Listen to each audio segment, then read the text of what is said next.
Astăzi vom vorbi despre puterea publicității în media tradiționale și de ce aceasta continuă să fie un factor cheie pentru succesul brandurilor.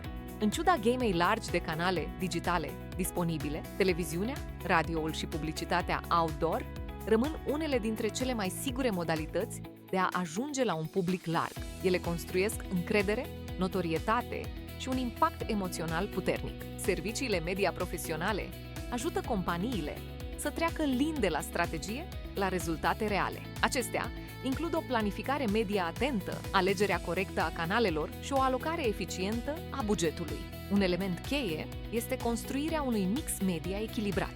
Combinația dintre televiziune, radio și publicitate outdoor permite o targetare mai bună, o acoperire mai largă și o prezență sustenabilă a brandului. La baza fiecărei campanii de succes stă analiza audienței. Prin aceasta sunt identificate persoanele potrivite în funcție de obiceiurile, comportamentul și locația lor. Ulterior, se alege cel mai potrivit mix media și se planifică frecvența și acoperirea mesajelor publicitare.